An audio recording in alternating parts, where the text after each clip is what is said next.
Hello, it's just me today. Unfortunately, they would not give me a pass to bring anybody, so the drive here was sad. She kept screaming, and which was better than the puking and choking.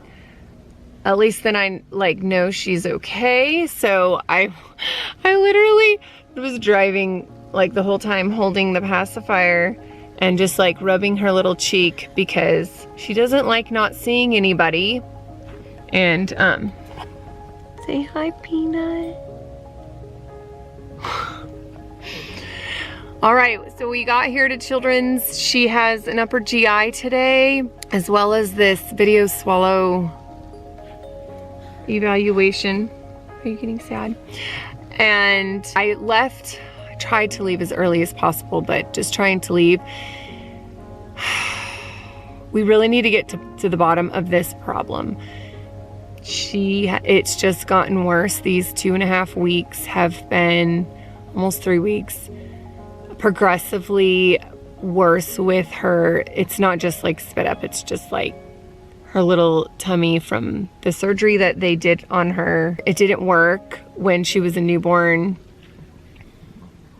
I don't know how much I want to try and explain because I know that it's wrong. Anyway, so we're gonna do the testing and hopefully find out, get some answers today. I pray, Lord Jesus.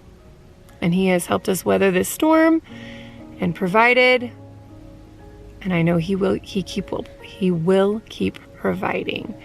So I'm gonna try and take you along. Otherwise, it's just gonna be pictures. Because legally they you can't have cameras and things like that. There's the pretty princess. You give a smile? I love you. Yeah, you're so pretty. You ready to go? Okay? Oh, it's really blowy outside. Very windy and the air is disgusting because of all of the fires. And she had her procedures, her testing. I headed to the car because I have to go check into the hospital through the emergency room. We got news. I was so emotional when I was watching the procedure and seeing how bad her poor little tummy, her little stomach is up in her lungs, in her diaphragm, and it should not be there, and that's why we've been having so many problems. And so thankfully they finally are listening to me, and hopefully we can get something taken care of. Sorry, I keep looking at her because I don't want her to start crying. You say, sometimes life's rough. But God is good, He is providing, and just wanted to give an update because I don't know, again, I can't take this out. All right. Okay, I gotta do this really fast because they are taking it seriously. Oh, there's my Peanut. Oh, I know. She's all hooked up to the wires and everything, and they're coming in to do an IV. I'm sure I will cry watching her cry. That is not going to be fun. I am all twisted, so. Ah! Anyway, sorry about that. So anyway, the doctor sent us over to the emergency room and they got us in right away. Doctor came in and checked her out, evaluated, and they're gonna call the surgeon to talk to him about what they want to do, if we'll go up to a room and they'll monitor for the night. I was just very adamant about, this has got to get taken care of. She can't keep not keeping anything inside of her. I wanted to get her when she's so smiley. We're having a happy moment here, so I wanted to just get that.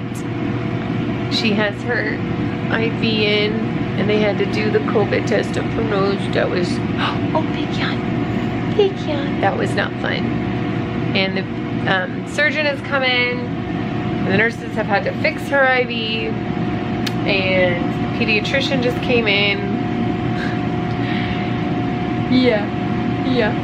It has been a very long day. It's 11 o'clock at night. And we're all admitted to to the hospital and we're trying to, the plan is to get her all of her levels of blood work stable so that she can be ready and safe for surgery. Yeah, I'll give more update on what that's all about tomorrow.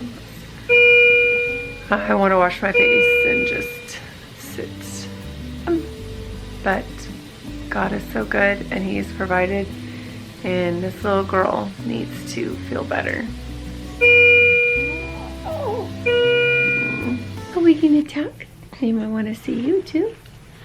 There she is. She's in a good mood because she's literally not had anything put in her belly, which is the saddest thing ever because that's what has been making her so miserable. And we always say, like, well, we always say the last few weeks it's been so severe with her puking and choking that she gets it all out of her tummy, and then she's all happy and exhausted, and then she sleeps because she has an empty belly and it's not hurting her and she can breathe, and it's just been this like crazy cycle. And then it was even more crazy because they wanted to keep feeding her for obvious reasons. Babies have to be fed. Everybody has to be fed. And she wasn't going to be having the surgery anytime soon. They weren't going to give her a break at all. I was asking for a break through the night, so just so we can get her electrolytes and her fluids going because she was severely dehydrated. And they still wanted to put her on the feed through the night. It was a miserable Tuesday night to Wednesday. She would scream, wake up choking, puking, choking. The nurse finally at 3 in the morning was witnessing the terrifying experiences that she goes through and episodes of all of that, and decided she is turning it off. Little do I know, like, I'm so sleep deprived and like all this mental space of making decisions and everything. I could have denied it. I could have told them to stop it and say no. I mean, I have continued to advocate in all other areas, and then this was more like, well, maybe if they see how awful it is, they will really understand and take me seriously. Then in the morning with the new shift change, they did it again. And I said, the same thing's gonna happen. It's awful. She can't breathe. It's a wild, vicious cycle. Please, no more. And so then they tried to do it even slower, like for the continuous feed to go in even slower than before and less mLs. It doesn't matter. It never mattered. And of course I tried to tell them that, but it was around 10:30 and the pediatrician was actually in here and he witnessed it twice. 2 episodes where for almost 2 whole minutes where she's purple and eyes are bulging and she's puking and not being able to breathe, and her OSATs are going down and her heart rate is shooting over 220, and it's horrible. So he decided to stop that. She's just so much more of a happy camper, except that she's just on like the sugar water, just the fluids, because, you know, that's all that she can have through her IV. Her poor little arm. She's such a trooper, except that she's just super tiny and fragile too. So Monday was Labor Day, just so that you can understand like the timeline. And I had called the previous Friday before. We wanted to get the testing done and no one had called me. You know why? Because they didn't put it as urgent. The child cannot keep anything down. So I explained the urgency and how imperative it was to get her in, and that the doctor should have put this as urgent. And I was calm. I wasn't like super crazy lady. She came back and got us in right the day after Labor Day, so that Tuesday, and I was in shock that it was that soon, but so thankful. And you know what? That is completely of the Lord. He definitely provided and made that happen. Since it wasn't urgent, it was just gonna be like sometime in October, and oh, crazy. It's crazy. And we had all the testing, and I think I filled you in like what it was saying. I don't know, maybe I didn't. Her stomach has flipped and twisted, and it's up in her diaphragm. It's in her chest cavity, pushing pressure into her lungs, on her heart. And so her insides are all, I mean, the surgeon actually used the words, "It's a mess in there." And I knew that something was really wrong. So I'm very thankful now that they're listening and wanting to take care of it. And so all yesterday, Wednesday, was just like one thing after another, being able to talk to people and trying to get things set up. And the surgeons have requested from the Texas hospital all of the surgery work and everything, because they feel that something went wrong, or they want to know how they did the surgery there, and when she was a newborn, still in the NICU there. They want to make sure they have all the information so they can make the plan. And I say they because this surgeon wants to work together with another surgeon. They said this is supposed to be a very lengthy surgery to reconstruct everything that's going on wrong inside her abdomen. They want to do, obviously, like, they're most likely not going to be able to do it laparoscopically. They're going to have to open her, which I've cried a lot about. She can't keep living this way. So she has to get fixed, and they have to correct all of this. They're not taking this lightly, and so they're not trying to speed in, because she is stable, but she's not getting any nutrition food right now. And that's where we're at with today. So yesterday they ordered the echo because she has 2 holes in her heart, one in the top and the bottom chamber.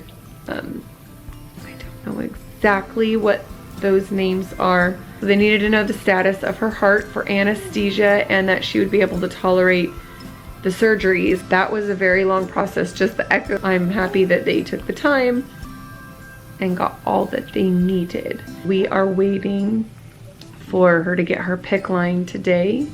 It's Thursday morning right now. She did sleep a lot better because she didn't have anything going inside of her, and there was more sleep that was had. But they were in here every hour checking her IV, making sure her hand was okay. So my sleep was pretty broken up. Maybe I'm generously giving it that a total 4 hours. Maybe. It doesn't feel like that. It feels less. But she's worth it. And I'll get through. So that's the update. Oh, and the nurse came in and wanted to tell me that the PICC line surgery is scheduled for around noon today. And a PICC line, I had one when I was really sick in the hospital and nothing would stay down in me. So the purpose that she's having the PICC line is for nutrition, because she cannot get anything otherwise. But you also can draw blood from it. You can give medication through it. It's an intense procedure and very painful. And I remember what that was like. So I just have been trying to prepare myself for this little tiny one to go through that. And I know the NICU team does this kind of thing all the time to babies. And I am trusting in the Lord that He is taking care of her and she is going to be okay. It's just overwhelming.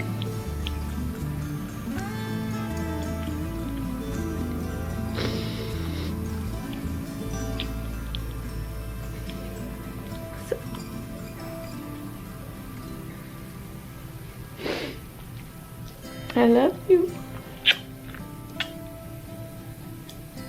Okay, and that's it for now on Thursday morning.